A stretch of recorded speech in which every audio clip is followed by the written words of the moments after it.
Victoria Langford. Title: Victoria Langford, Bahamas. Subtitle: Power is fluid. Desire is tidal. Trust is earned twice. Scene 1. Arrival in the Bahamas. The yacht approached the harbor at dawn, its mast cutting a clean line through the peach-streaked sky. Ethan stood at the bow, barefoot, still shaken from the storm 2 days prior.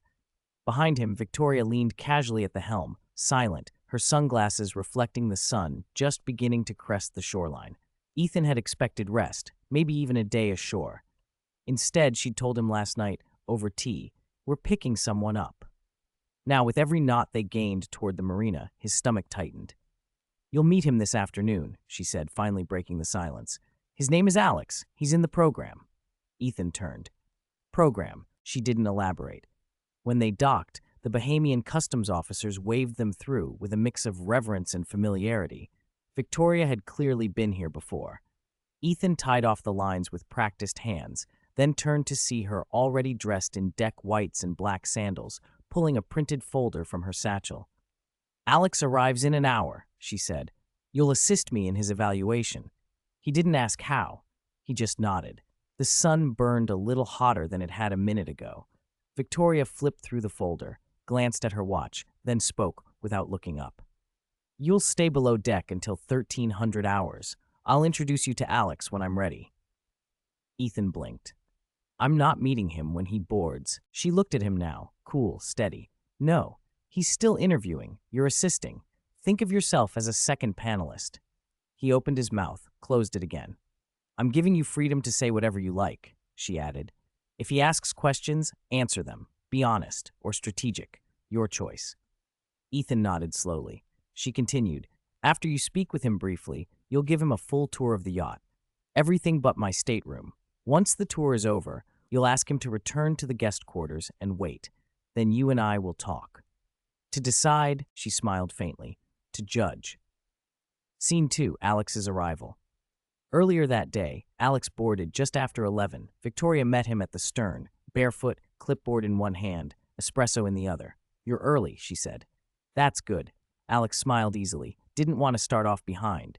"You're not behind," she replied. "You're not ahead either. You're in the interview." She motioned toward the shaded bench aft. "Sit."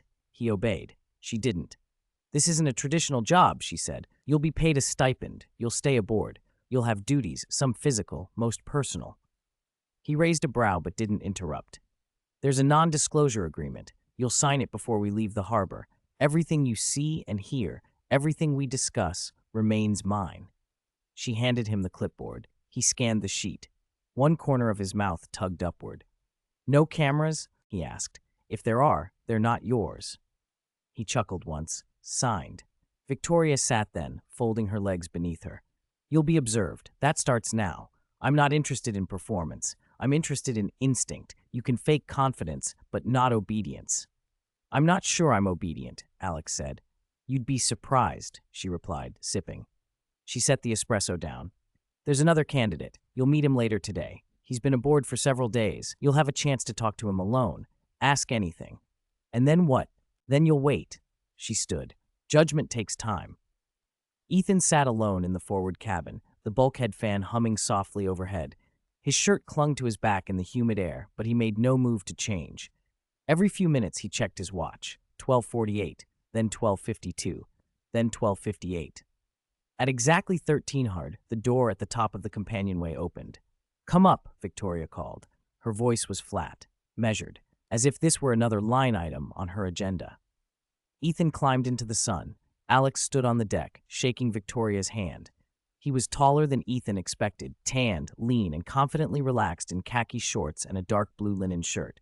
Aviators hung from the neck of his shirt. His hair was a little too perfect. "This is Ethan Rivera," Victoria said, stepping aside. "He's been with me since Key West." Ethan extended a hand. "Alex, right?" Alex smiled.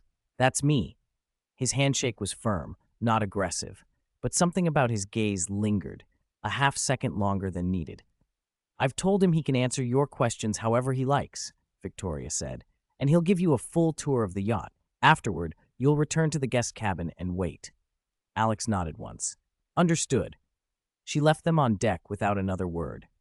Alex watched her disappear below deck, the click of the companionway hatch quiet but absolute.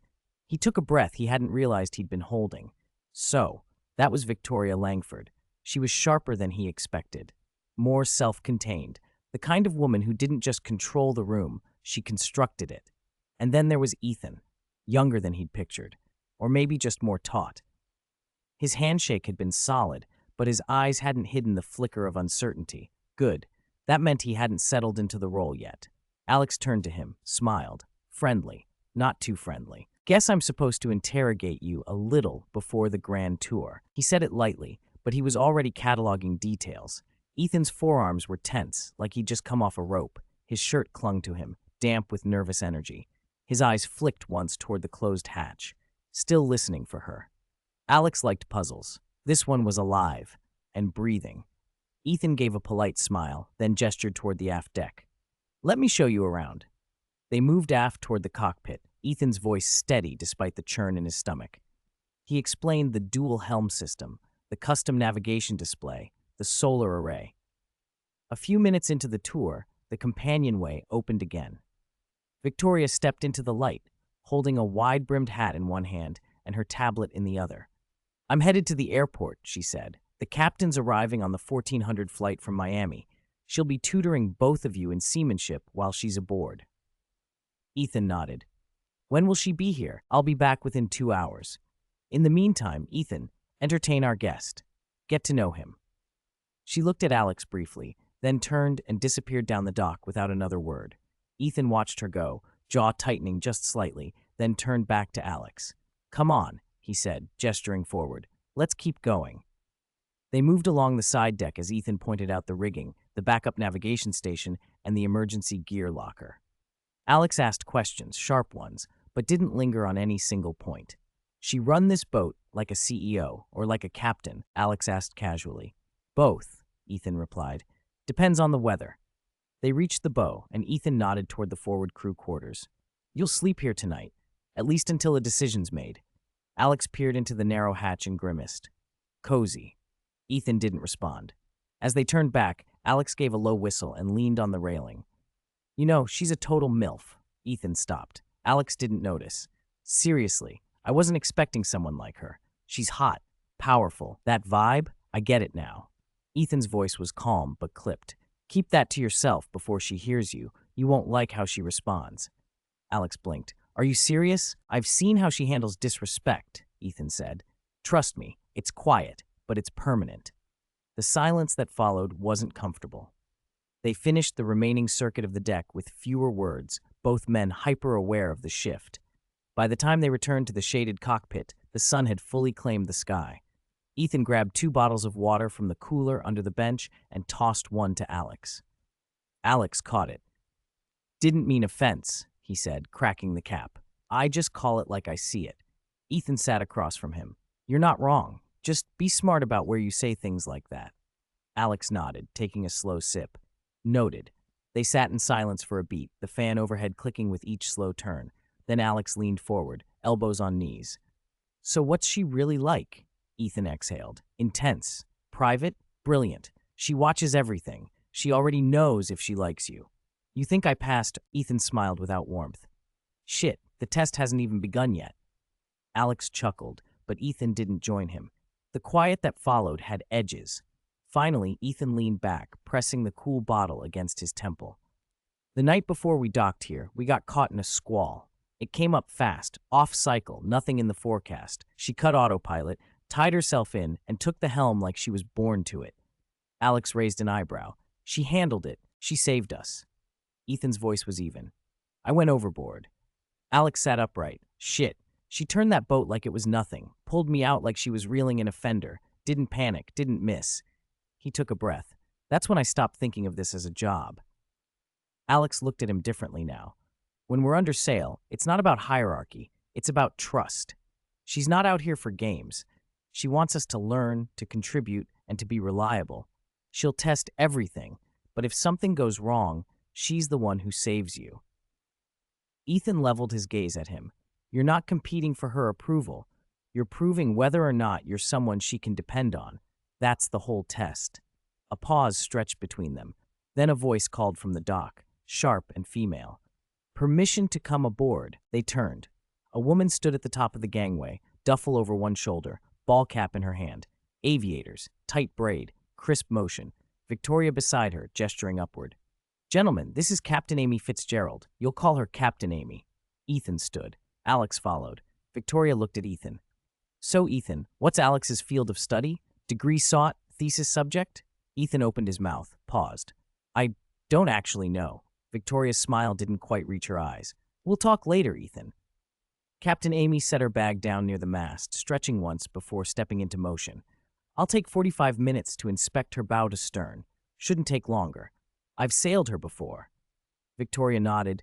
"Note anything. Prioritize systems, rigging, nav redundancies." Amy nodded once and moved off with a practiced eye.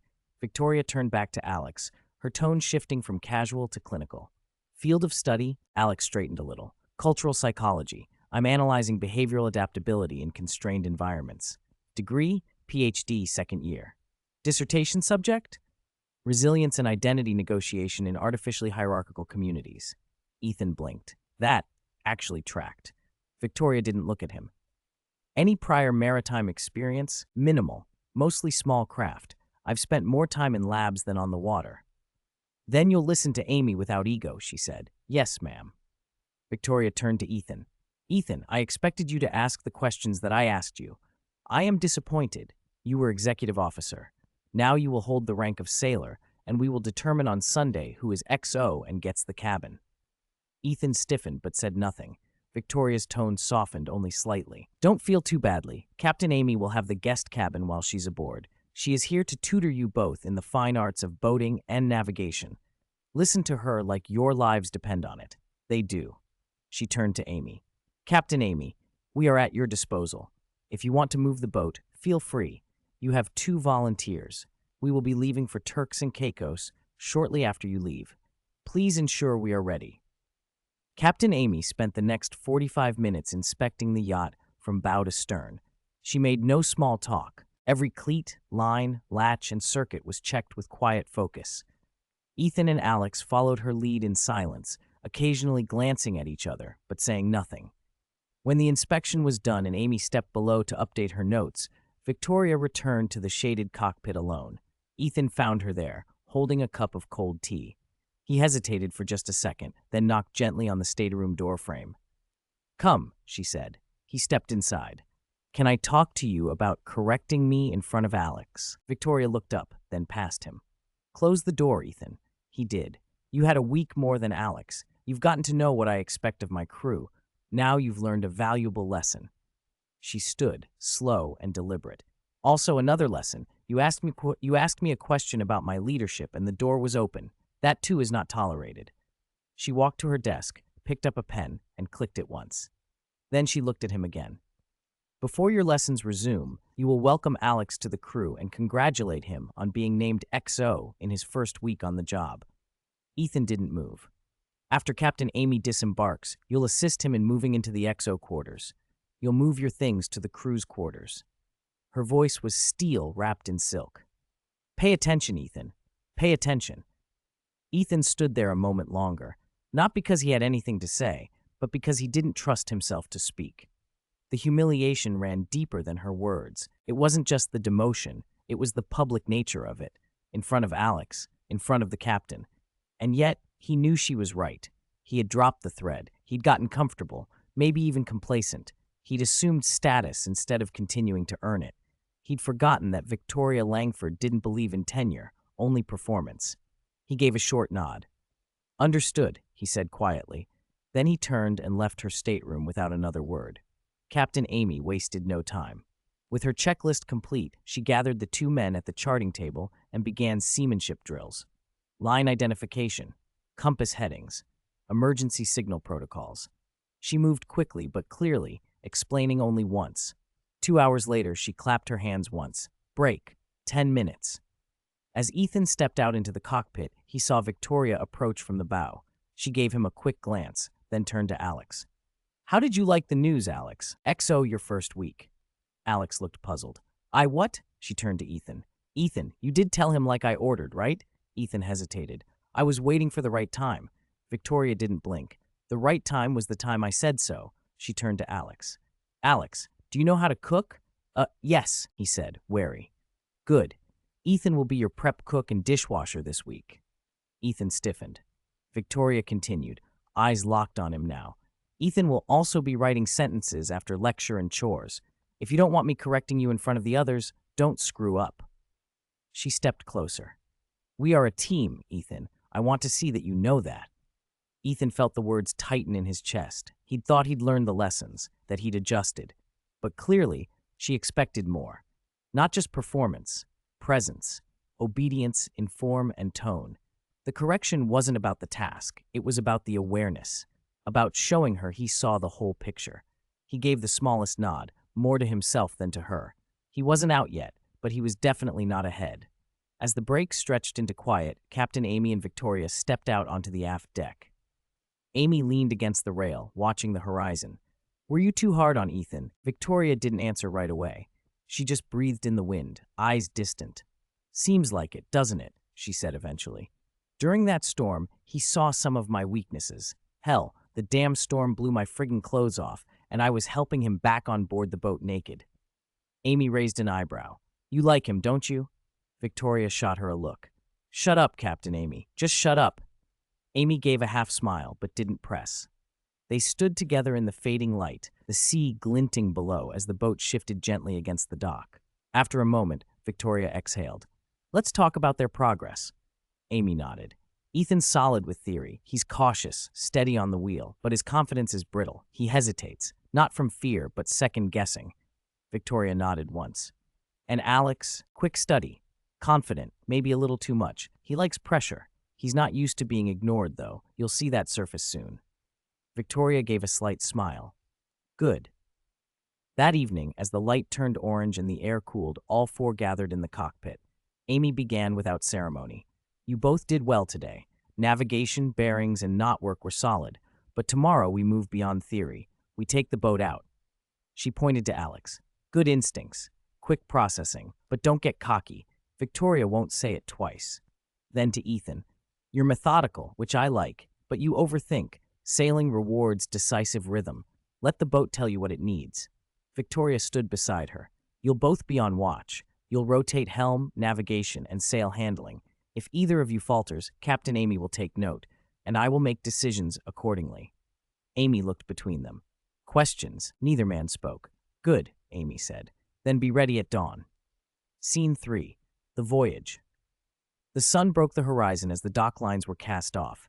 The yacht moved silently from its slip, slicing through the harbor's still water like a blade through silk.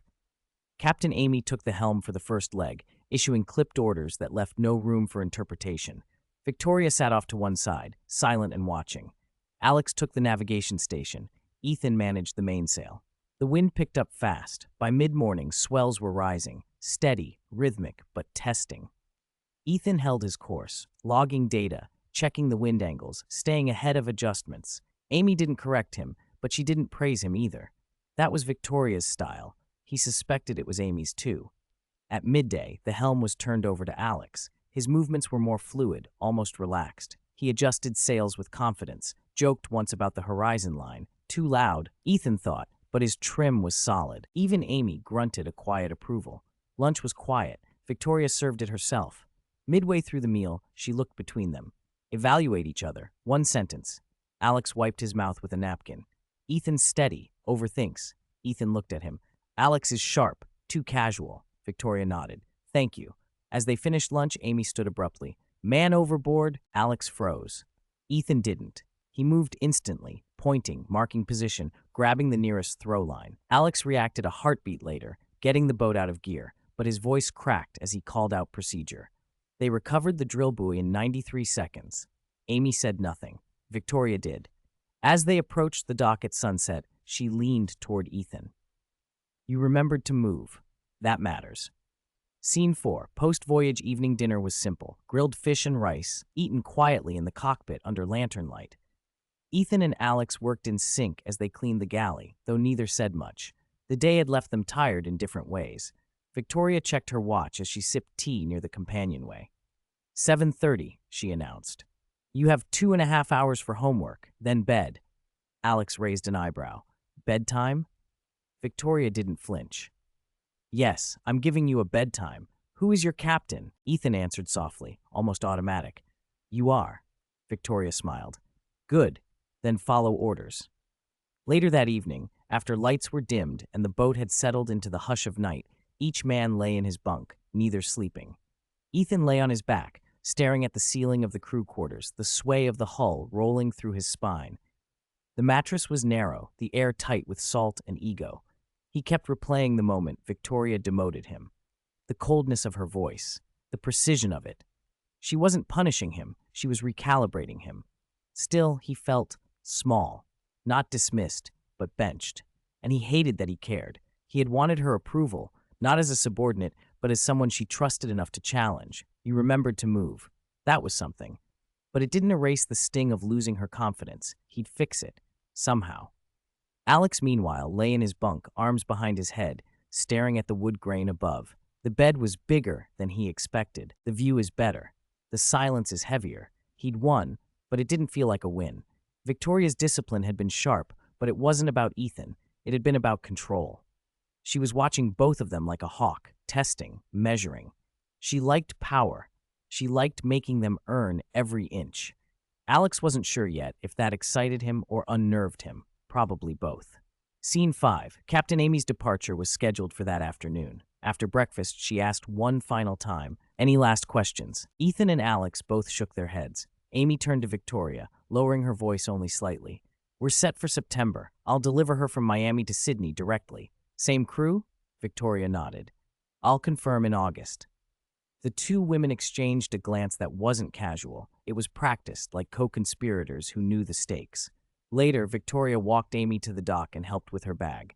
No hugs, just a nod. That was how they said goodbye. Back aboard, Ethan was stowing breakfast gear when Alex joined him near the galley sink. "She's something," Alex said, nodding toward the now empty berth. "Captain Amy? Yeah, all business, but still, damn, she's hot." Ethan gave a half shrug. Victoria doesn't keep people around if they're soft. Alex leaned back. "Still not sure it's worth it. I mean, Victoria? She's gorgeous, obviously, but the hammering, the control, I don't know if that's a net positive." Ethan didn't say anything. He wiped down the counter, rinsed the rag, folded it with exacting precision. He believed, deep down, that something better was coming his way. Something earned, something only Victoria could give. Scene 6. The second day at sea. Victoria had contacted another yacht the evening prior, a sleek catamaran captained by the Smiths, a cheerful couple and relative newcomers to sailing. They were also bound for Turks and Caicos and had eagerly agreed to travel in tandem. The second day at sea dawned calm, but carried the promise of building wind. The two vessels sailed within visual range of each other, maintaining radio contact every hour. Shortly after midday, the call came. "Mayday! Mayday! Tidewalker! Crew overboard! Port side! Request immediate support." Victoria was already at the helm, voice sharp. "Ethan, life ring. Alex, log the coordinates now." Ethan moved before she finished. He grabbed the nearest throw ring and rope, running to the rail. Alex froze at the chart table, blinking at the radio. "Alex," Victoria barked. "Chart it." Ethan launched the ring. The man in the water was visible, barely. The catamaran had already started turning. Victoria was faster. She veered the yacht hard over, angling downwind. "Ethan, strap in. You're going over the rail." He nodded once and secured his harness, grabbing the retrieval line. The yacht drew alongside. Ethan jumped without hesitation. Minutes later, soaked and winded but alive, he dragged the drenched crewmen back onto the deck. Victoria pulled both men clear, then knelt beside them, hand pressed firmly against the crewman's back.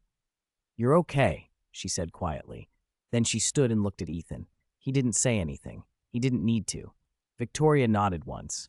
"That," she said, "is why I brought you." They sailed the rest of the way to Turks and Caicos with no fanfare.